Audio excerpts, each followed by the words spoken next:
Assalamualaikum warahmatullahi wabarakatuh. Bersama saya Muhammad Firmansyah Maulidi.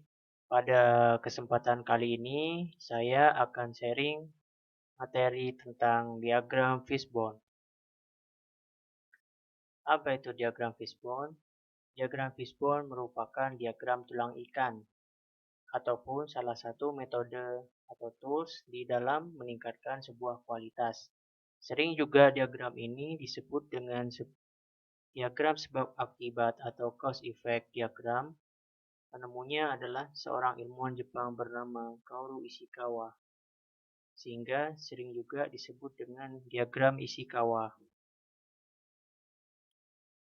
Diagram tulang ikan ini dikatakan diagram fishbone karena memang berbentuk mirip dengan tulang ikan yang moncong kepalanya menghadap ke kanan. Diagram ini akan menunjukkan sebuah dampak atau akibat dari sebuah permasalahan dengan berbagai penyebabnya. Efek atau akibat dituliskan sebagai moncong kepala, sedangkan tulang ikan diisi oleh sebab akibat sesuai dengan pendekatan permasalahannya. Dan dengan adanya diagram fishbone ini sebenarnya memberikan banyak sekali keuntungan bagi dunia bisnis. Selain itu memecahkan masalah kualitas yang menjadi perhatian penting perusahaan. Masalah-masalah klasik lainnya juga terselesaikan.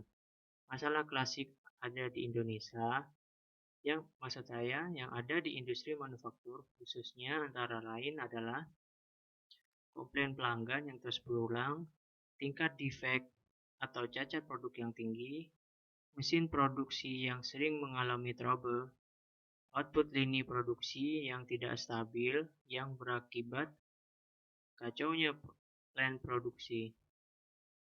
Yang kelima, produktivitas yang tidak mencapai target. Dan yang terakhir, keterlambatan proses produksi.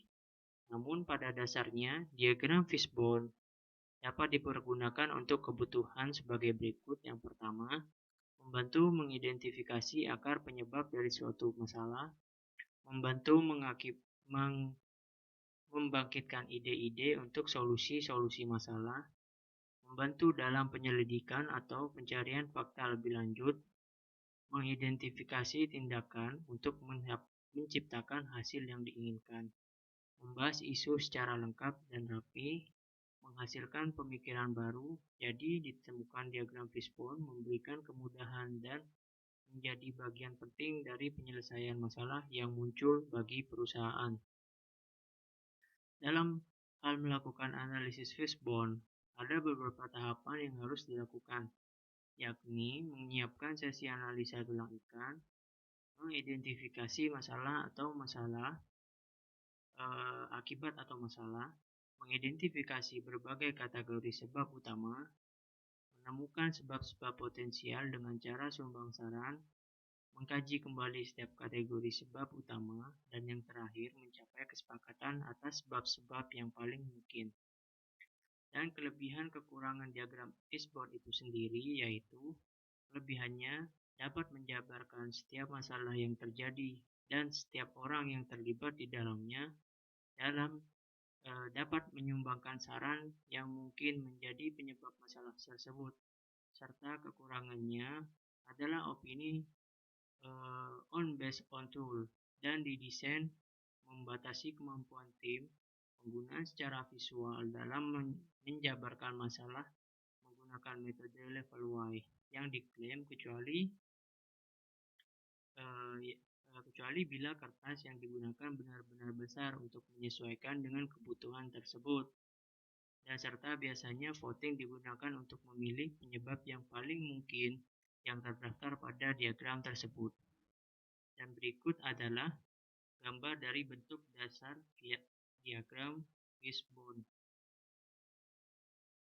Ada banyak bentuk dasar diagram fishbone yang dapat dijadikan acuan. Yang berikut ini memberikan format dasar dari diagram fishbone yang sekiranya dapat memberikan inspirasi dalam penerapan dan pengembangan lebih jauh, penerapan dan pengembangan lebih jauh yang disesuaikan situasi dan kondisi yang ada.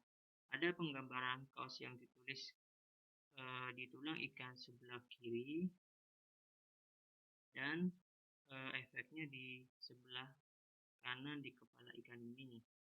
Namun ada pula yang sebaliknya. Dan berikut saya akan memberikan contoh penerapan diagram fishbone dalam sebuah perusahaan. Katakanlah perusahaan ABC yang bergerak di bidang manufaktur memproduksi sepatu olahraga.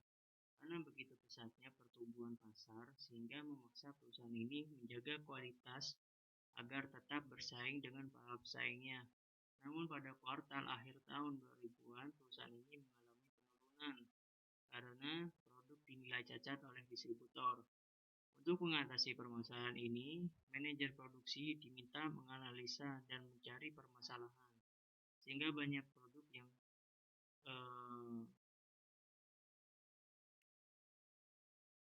sehingga diharapkan penjualan produk awal tahun depan bisa meningkat.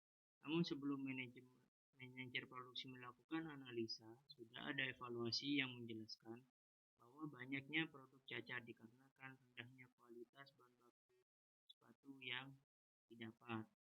Jadi langkah awal yang dilakukan adalah menentukan masalah yang terjadi. Masalah yang muncul misalkan banyaknya produk yang cacat.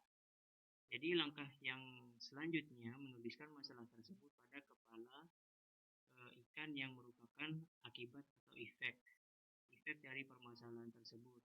Lalu kita dilanjutkan untuk mencari penyebab utama dari banyaknya produk yang cacat. Dan langkah selanjutnya, manajer produksi menuliskan faktor-faktor yang mungkin menjadi penyebab utama masalah pada banyaknya produk yang cacat. Misalkan, yang menjadi faktor penyebab utama masalah ini adalah mesin, metode, material, ataupun manpower, ataupun yang biasa kita sebut sebagai tenaga kerja. Dan langkah keempat, pada tahap ini mencari penyebab-penyebab sekunder yang mungkin mempengaruhi penyebab utama. Misalnya kemungkinan penyebab masalah sekunder pada tulang mesin bersumber dari kerusakan mesin dan kesalahan setting mesin produksi. Kemungkinan penyebab masalah sekunder pada tulang material misalkan disebabkan oleh dua kemungkinan, yakni kualitas dari bahan baku yang rendah, sedangkan kemungkinan penyebab masalah sekunder pada tulang manpower misalkan berasal dari kemampuan dari tenaga kerja tersebut dan kemampuan dari seorang supervisor ataupun mandor. Dan langkah selanjutnya mencari penyebab-penyebab tersier yang mungkin bisa mempengaruhi penyebab-penyebab sekunder. Jadi terjadi analisis lagi pada tahap ini. Apabila memang tidak ditemukan penyebab tersier, penyebab sekunder dinyatakan cukup menjadi akar permasalahan pada tiap pokok tulang permasalahan. Nah, berikut adalah permasalahan tersier dari setiap pokok permasalahan utama, yakni kemungkinan penyebab masalah tersier pada tulang mesin.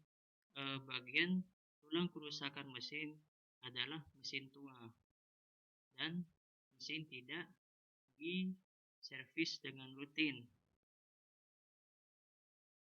Sedangkan kemungkinan penyebab tersier pada kesalahan setting mesin produksi adalah rendahnya pengetahuan tentang SOP atau SOP-nya rendah, standar operasional produksinya pemahamannya sangat rendah.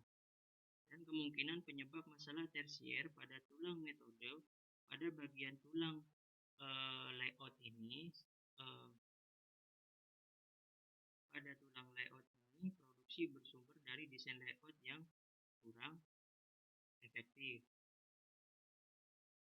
Dan yang ketiga, kemungkinan penyebab masalah tersier pada tulang material misalkan tidak ada di masalah tersier di subbab permasalahan material ini. Dan kemungkinan penyebab masalah tersier pada tulang manpower, sebagian tulang kemampuan bekerja, bagian dari kemampuan kemampuan tenaga kerja misalkan menyangkut keterampilan, pengalaman kerja dan motivasi sementara. Jadi penyebab tersier pada bagian tulang kemampuan mandor misalkan juga eh, terkait dengan pedoman kerja, motivasi, keterampilan dan kepemimpinan ataupun leadership. Jadi pada langkah selanjutnya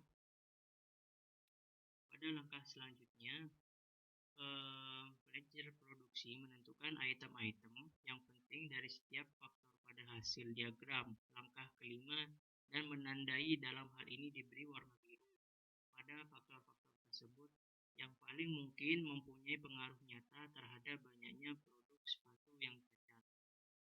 Nah, berikut adalah gambar dari fishboard yang sudah diberi tanda biru pada setiap permasalahan yang terjadi di setiap permasalahan utama. Dari diagram tulang ikan di atas dapat dilihat bahwa ternyata banyaknya produk yang cacat tidak hanya disebabkan oleh material atau bahan baku yang tidak berkualitas, namun dipengaruhi oleh tenaga kerja, metode ataupun sistem operasi dan mesin yang digunakan. Contohnya dari rendahnya perawatan bahan baku. Bahan